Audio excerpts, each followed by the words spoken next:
Buenos días con todos. Es un gusto poder estar aquí. Creo que es la primera vez que tengo este privilegio de poder, asistir a esta congregación, que ha sido de mucha ayuda en mi crecimiento y doy gracias a Dios porque puedo ver caras conocidas, viejos conocidos, hermanos que veo que persisten en la fe.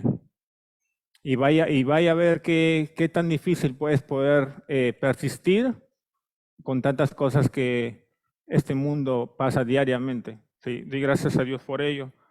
Pero lo que nos reúne esta mañana no es hablar de mi persona, sino hablar de la palabra de Dios. Y para ello quiero que podamos orar para que el Señor use este tiempo y todos podamos ser edificados con la palabra. Oramos. Padre eterno, gracias, Señor, porque tenemos tu palabra, Señor, que es la única regla y guía en nuestra vida, Señor. Pedimos que tu Santo Espíritu, Señor, sea dirigiendo y tomando control de este tiempo, Señor, y tú seas enseñándonos y danos un corazón sensible, Señor, para que tu Santo Espíritu pueda ayudarnos a meditar en tu palabra. Te lo pedimos todo esto, en el nombre de Cristo Jesús. Amén. Sé que están estudiando el Evangelio de Lucas y esta mañana vamos a estar estudiando Lucas capítulo 16, del 19 al 31. Es una historia muy conocida para muchos, ¿sí?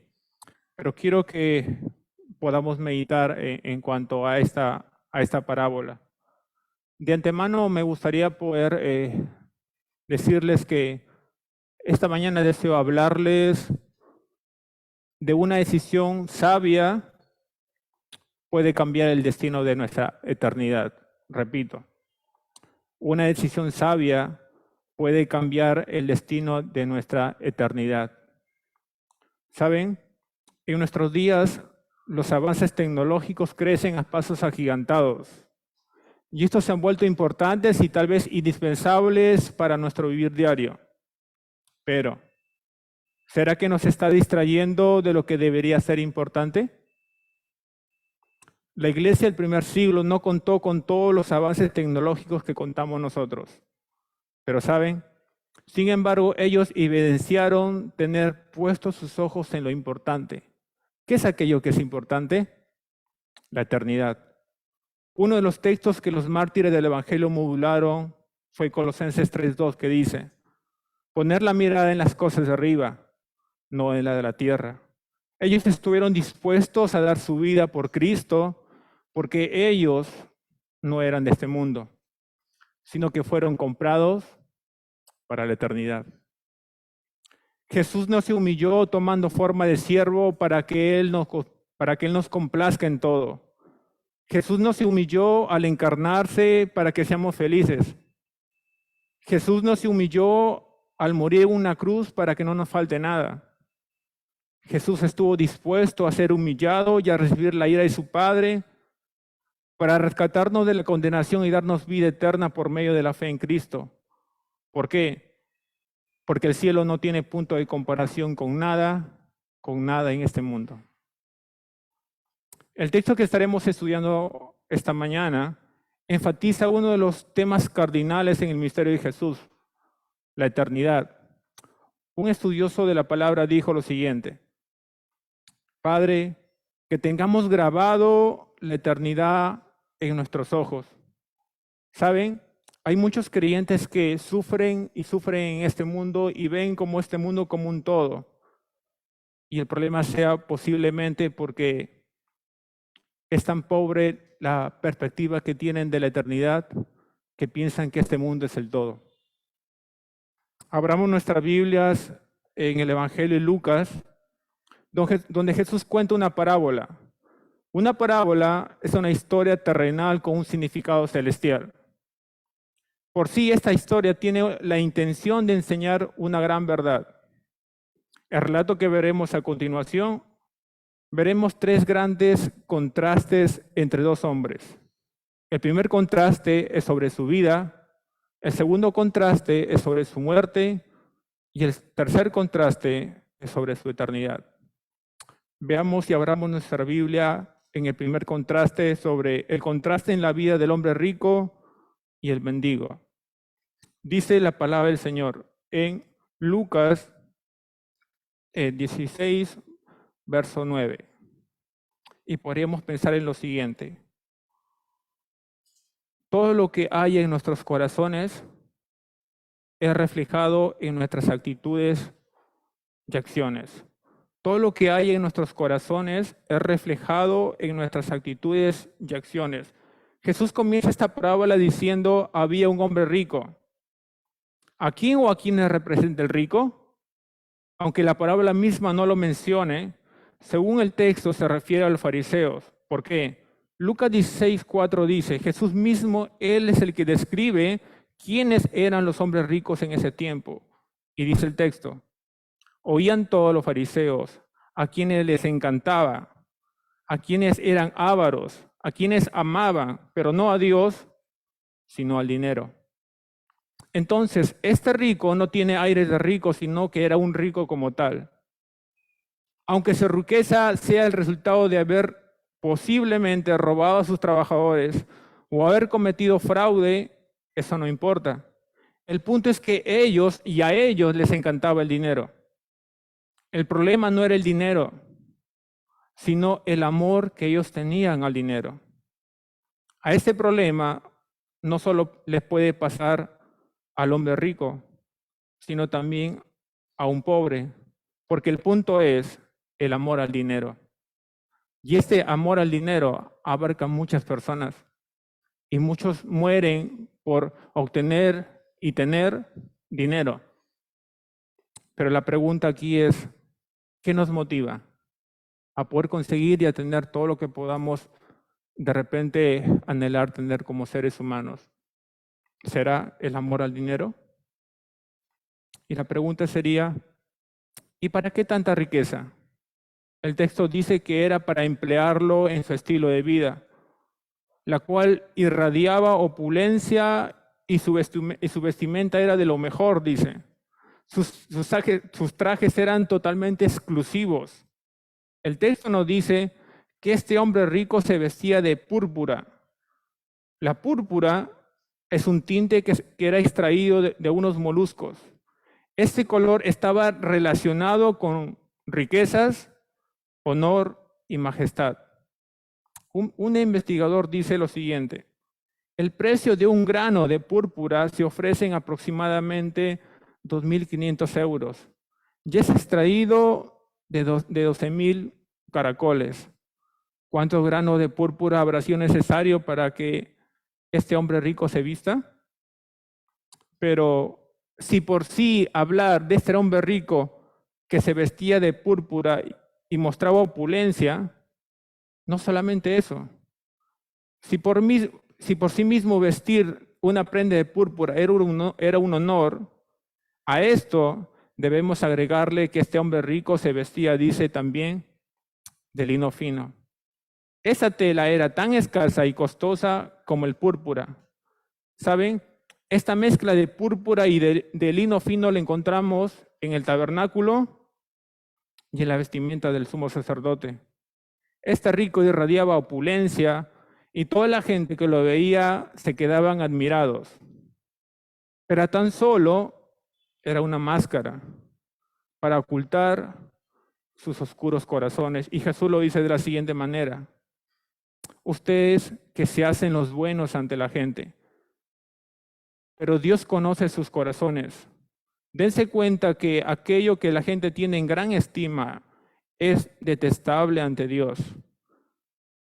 Ellos se mostraban como hombres piadosos y dignos de imitar. Por ello Jesús en repetidas veces les dice hipócritas. Jesús les dijo, ustedes pueden engañar a los demás, pero a mí no me pueden engañar, porque Dios conoce nuestros corazones. Y ante ello, ninguna de nuestras actitudes y acciones son vistas. Todas son claras delante de Dios. Pero no solo su vestimenta de este hombre rico desplegaba abundancia, sino también que dice el texto que realizaba banquetes. Lucas nos dice que este hombre rico hacía banquetes, pero no cualquier tipo de banquetes. Dice que hacía banquetes con esplendidez. No era de vez en cuando que realizaba este tipo de banquetes, sino que dice que todos los días los invitados a estos banquetes eran totalmente sorprendidos cada día por la calidad y por los sabores que encontraban en este banquete. Este hombre rico hizo todo lo contrario a lo que Jesús enseñó una vez. Cuando hagamos banquete, dijo Jesús, no inviten a sus amigos, no inviten a sus parientes, a sus hermanos, a sus vecinos. La única recompensa que obtenía este hombre rico por el despliegue de elegancia y exquisitez, lo único que obtenía este hombre rico era los aplausos y los halagos de toda la gente. Pero ¿saben? Su recompensa era momentánea. ¿Saben por qué? Porque al día siguiente tenía que hacer lo mismo para obtener lo mismo. Aplausos y halagos que el aire lo lleva. Está claro que este hombre rico tenía todo en cuanto a lo material en extrema abundancia. De eso no hay duda lo que el texto dice. Pero quiero que veamos ahora al mendigo. Y aquí quiero que podamos pensar en lo siguiente. Lo exterior es importante, pero no indispensable ante Dios. Y eso es lo que nos va a mostrar el hombre rico. En contraste a la opulencia y a la elegancia, Jesús dijo, había también un mendigo llamado Lázaro, que estaba echado a la puerta de aquel lleno de llagas. Y dice que ansiaba saciarse de las migajas que caían de la mesa del rico, y aún los perros venían y le lambían las llagas. El concepto que se tenía en ese tiempo de ser un mendigo significaba ser un desechado por Dios. Entonces, aquí un desechado por la sociedad, tirado a la puerta de ese hombre rico, lleno de llagas, el hecho de ser un mendigo está describiendo a un ser que necesita y depende de otro para vivir. Hasta cierto punto, nosotros somos como este mendigo. ¿Saben por qué? Porque dependemos de la misericordia y de la gracia de Dios diariamente. Este mendigo probablemente mostró mayor dependencia de la provisión de Dios que cualquiera uno de nosotros. Porque a veces pensamos que podemos tener el control de nuestras vidas, pero no dependemos de la provisión y de la gracia de Dios. Lázaro no solo era un mendigo, sino también que dice que estaba lleno de úlceras, las cuales emanaban un olor repugnante. Este olor ocasionaba que nadie se acercase a él. Además de ser un mendigo y estar enfermo, Lázaro tenía otra necesidad que deseaba ser saciada. Era poder disfrutar no de un plato de comida, no de un banquete, no de una cucharada de comida, sino tan solo de las migajas que caían. Mientras el hombre rico está contento y feliz por todas las adulaciones que recibía de sus invitados, este no tenía tiempo para brindar algunas de las migajas que sus comensales dejaban. Sus ojos estaban enfocados en todo el disfrute de elegancia que emanaba y no podía ver a Lázaro. Tristemente, los perros, los cuales son considerados como impuros e indignos, son aquellos que mostraron mayor misericordia que ese hombre rico. Estábamos como Lázaro, necesitados de la misericordia y nadie acudía en nuestra ayuda. Sin embargo, Cristo fue a la cruz y entregó su vida para que nosotros seamos saciados. ¿Y saben de qué? De su infinita gracia. Para los fariseos era inaudito poder tan solo acercarse a Lázaro y brindarle ayuda, porque ellos pensaban que era un hombre desechado por Dios. Y no estaban dispuestos a contaminarse y a poder participar de alguna de las ceremonias que los fariseos hacían. Porque para los fariseos los mendigos no eran sus prójimos. Todo lo contrario sucedió en la iglesia del primer siglo, dice el texto y dice la Biblia, donde todas las cosas ellos tenían en común. Todo lo opuesto a ese hombre rico que solamente lo que tenía era para desplegar opulencia y recibir admiración de toda la gente. Tenemos todo lo contrario a la iglesia del primer siglo. Aquella iglesia que probablemente había hombres ricos y pudientes, estaban dispuestos a darlo para aquel hermano que estaba necesitado.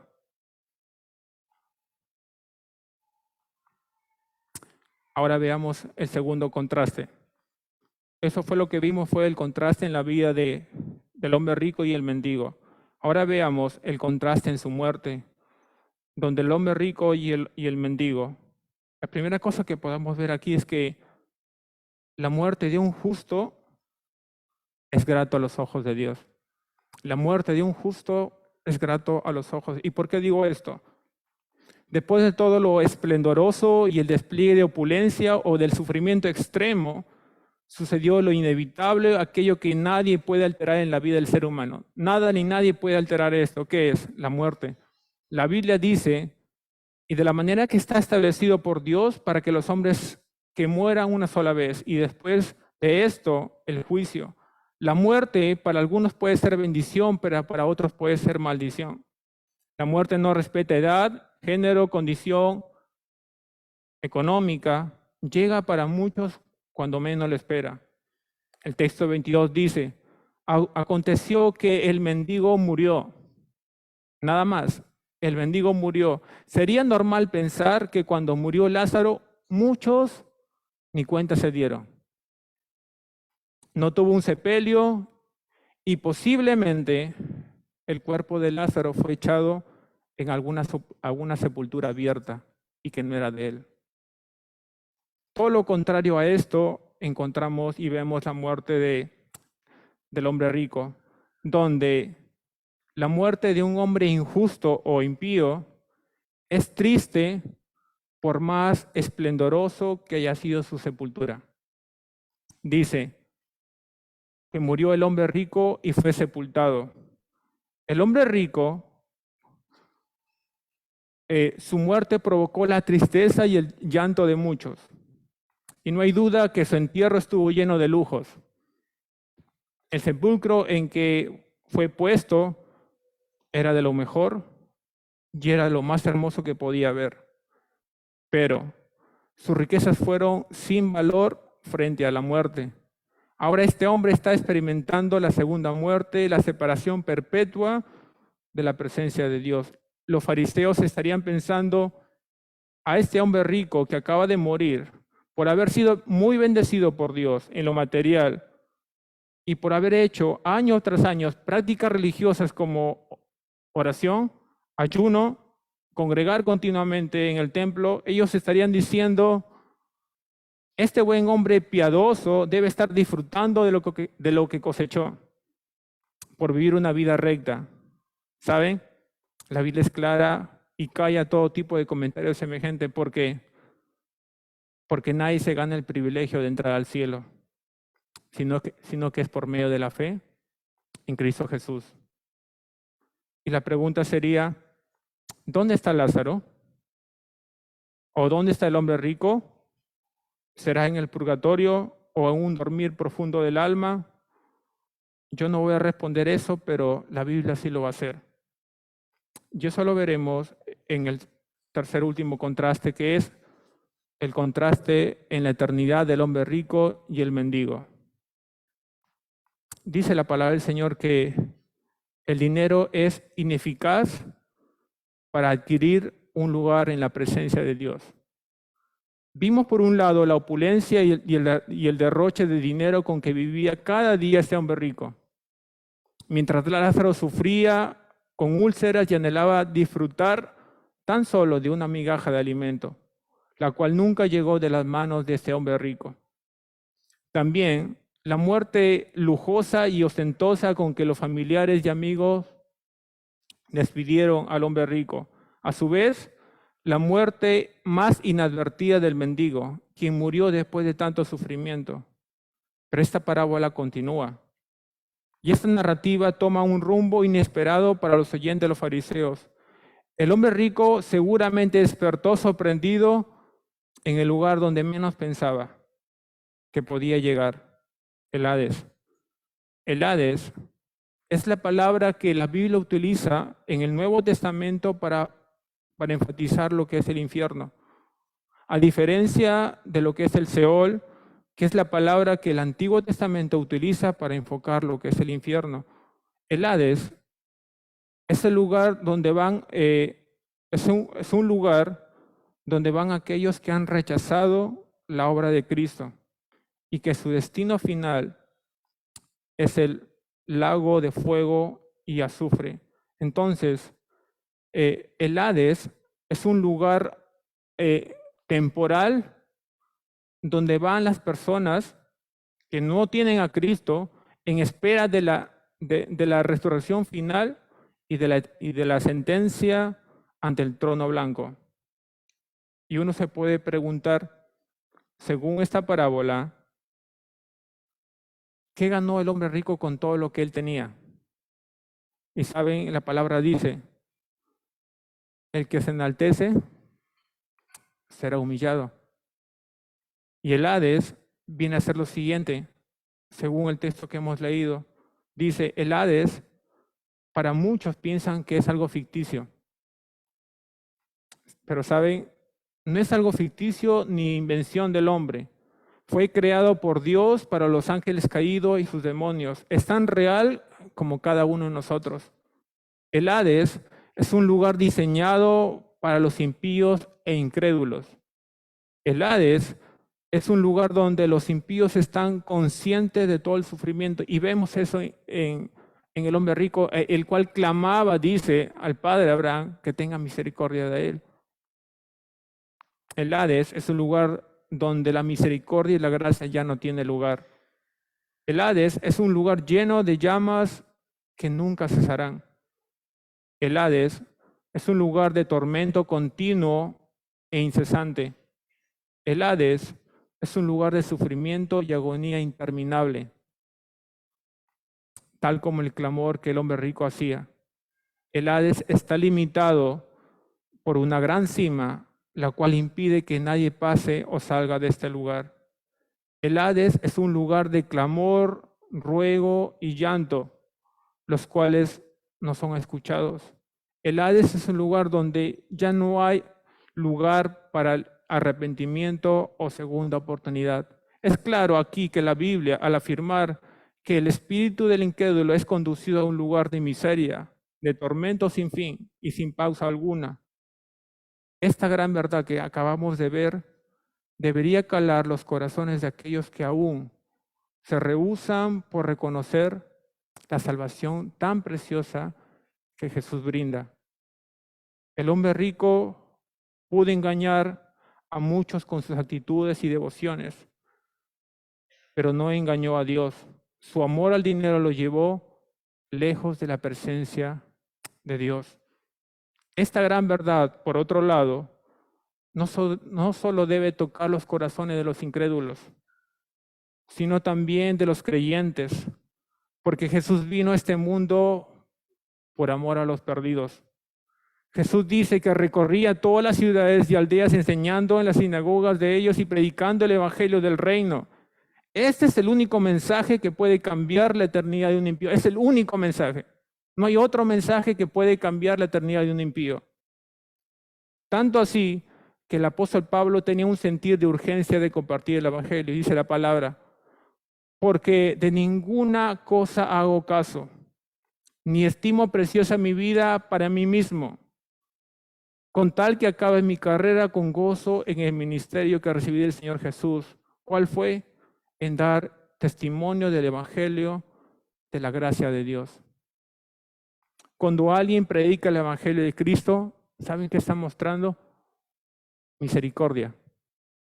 Tan solo el hecho de compartir el evangelio con un perdido, estamos mostrando misericordia. Muchos piensan que para mostrar misericordia hay que ofrecer algo material. Pero ¿saben?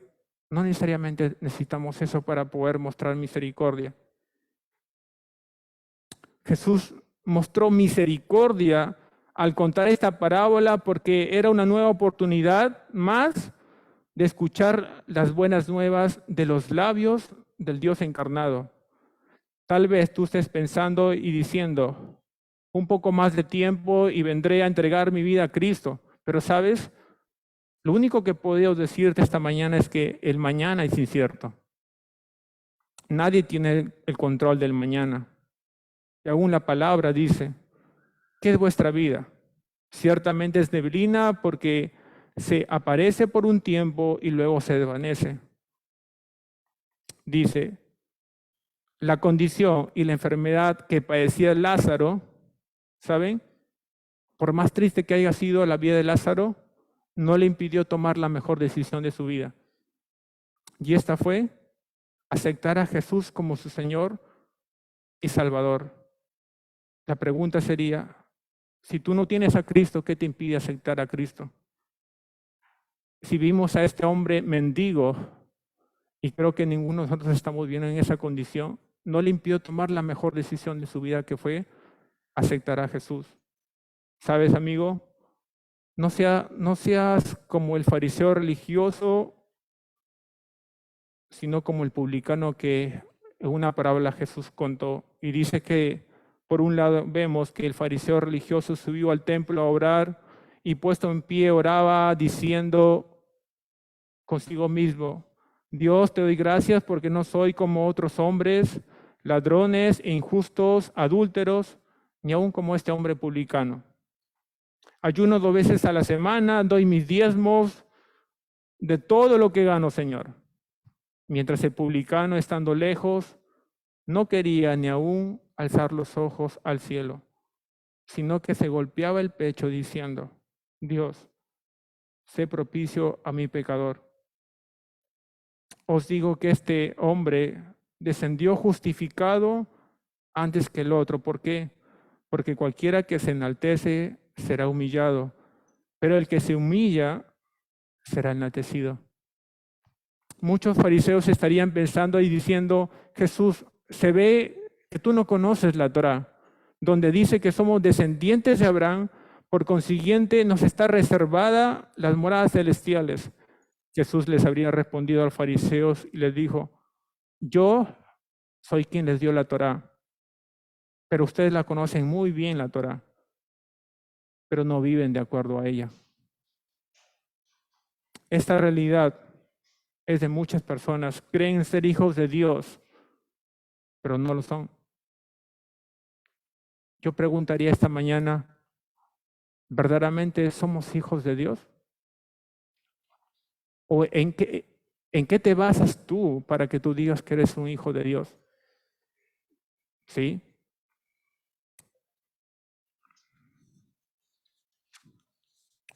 Por otro lado, quiero que ahora veamos qué pasó con el mendigo.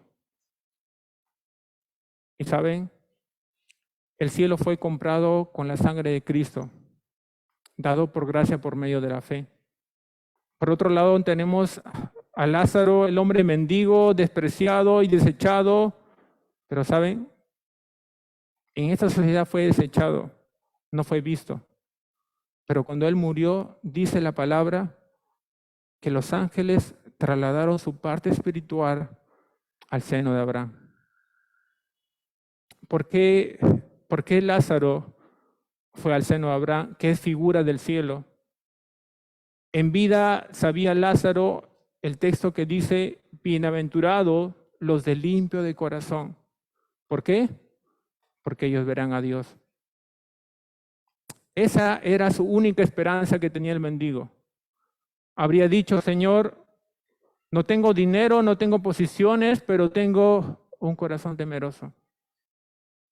Lázaro no tenía una apariencia repugnante, pero contaba con algo tan valioso que el hombre rico no pudo tener. ¿Qué es? Un corazón limpio delante de Dios. Por muchos Lázaro no fue visto, pero Dios mismo veía a Lázaro como un hombre justo y digno que imita en su fe. Aunque no ganó grandes batallas, Lázaro tenía la misma fe que los seres mencionados en Hebreos 11. Una fe puesta en el autor y consumador de la fe, Jesucristo. ¿Saben? No fue su condición por la que Jesús lo menciona en esta parábola. A Lázaro es mencionado por su fe. Esa misma que lo llevó ahora a disfrutar de un gran banquete celestial lleno de bendiciones y de privilegios. Lo que no tuvo en vida ahora está disfrutando por la eternidad. ¿Y por qué? Por causa de su fe en Cristo.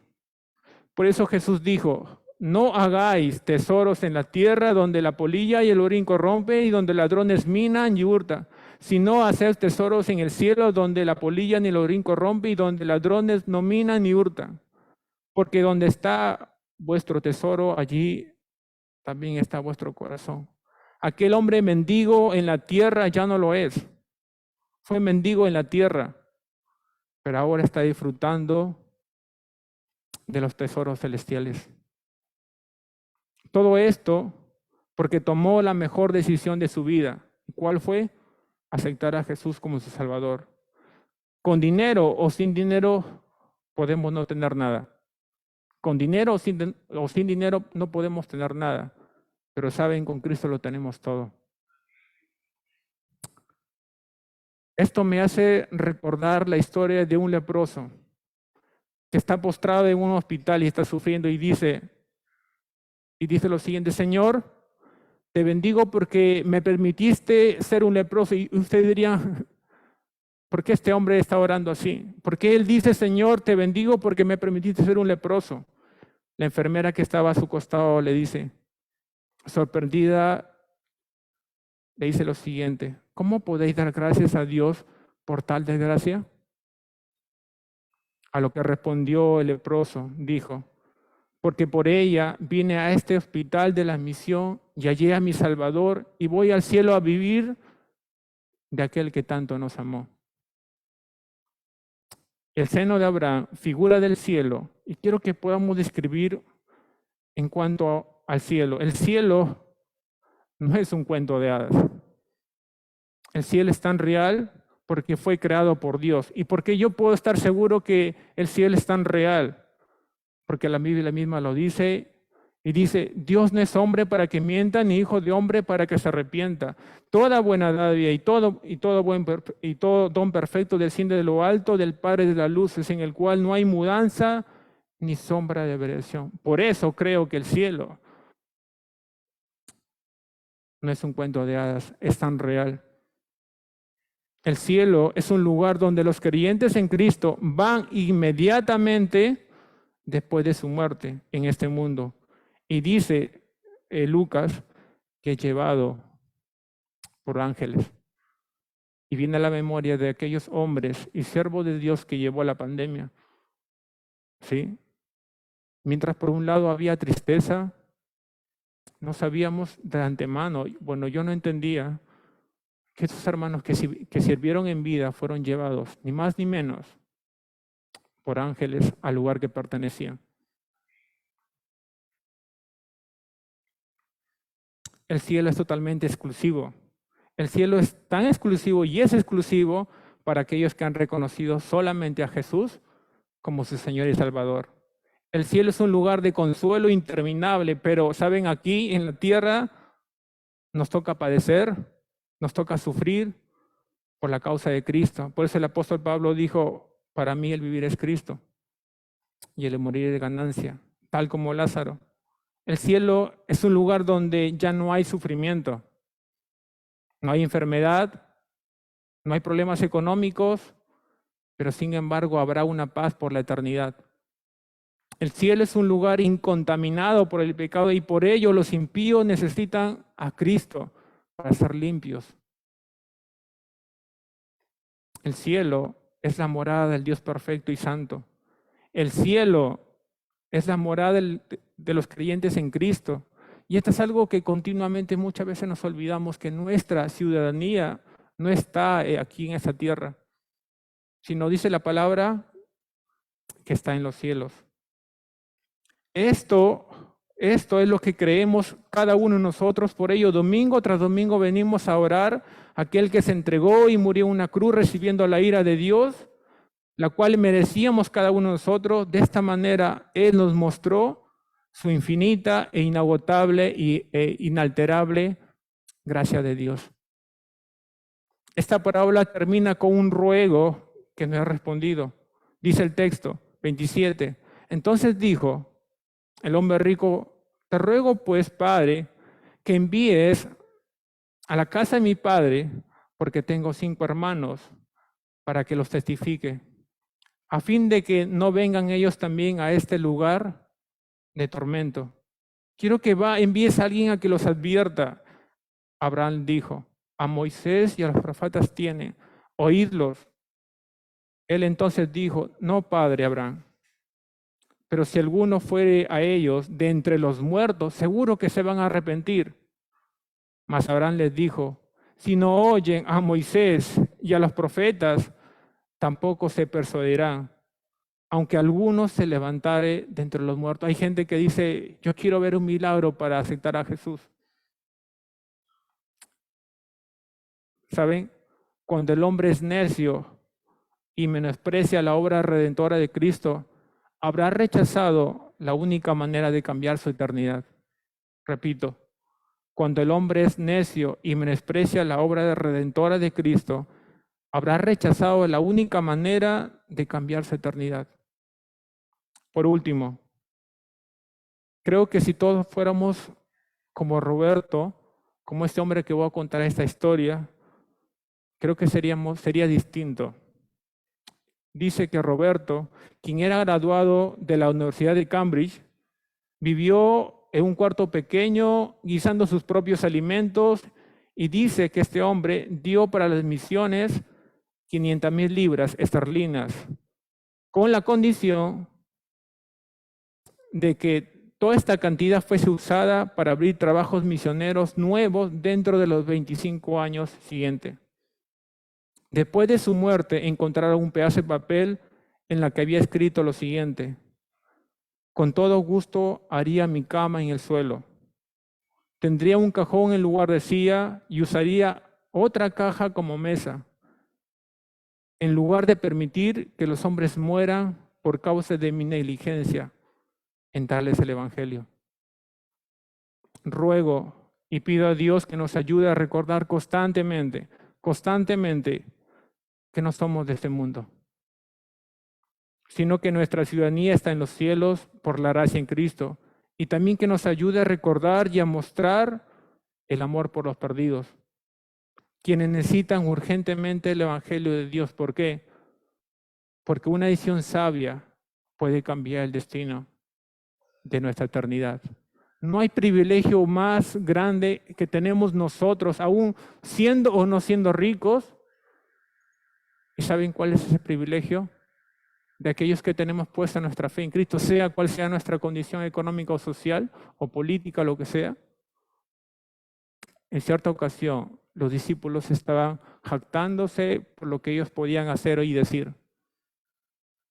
Y Jesús les dijo: alégrense y estén felices del hecho de que sus nombres estén escritos en el libro de la vida. Ese es el privilegio y de gran valor que tenemos los creyentes, y no importa sea cual sea nuestra condición, porque todos somos hijos de Dios, los que hemos puesto nuestra fe en Cristo. Y eso es lo que nos debe mover cada día a poder vivir constantemente glorificando el nombre de Dios. Amén. Oramos, por favor. Padre bueno, gracias por tu palabra, Señor.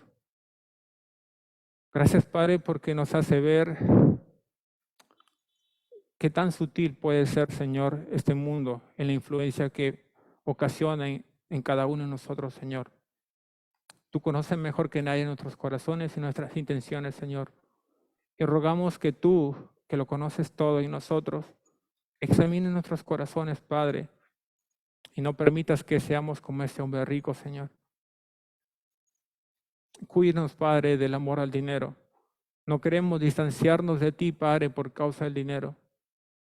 Queremos adorarte y servirte cada día en nuestras vidas, Señor, porque reconocemos que tú eres y serás lo más valioso que tenemos, Padre, y que nadie puede arrebatarnos de ello. Ruego, Señor, que cada persona que está aquí, Señor, que todavía no ha hecho de Jesús su Señor, que tú sigas tocando sus corazones, Señor, que se den cuenta de la urgencia que necesitan de aceptar a Jesús como su Salvador, porque no hay un mañana, Señor. El mañana es incierto. Y a nosotros, Padre, que hemos puesto nuestra fe en Cristo, permite que nuestros corazones llenen de gratitud, Señor, y que siempre esté en nuestros corazones y en nuestras mentes, Padre, que ya no somos de este mundo, que nuestra ciudadanía no está aquí en este mundo, sino que somos del cielo. Y todo esto obtenido por gracia, por medio de la fe en Cristo Jesús, aquel que adoramos y rendimos nuestra vida a ti, Señor. Te lo pedimos todo esto, en el nombre de Cristo Jesús. Amén.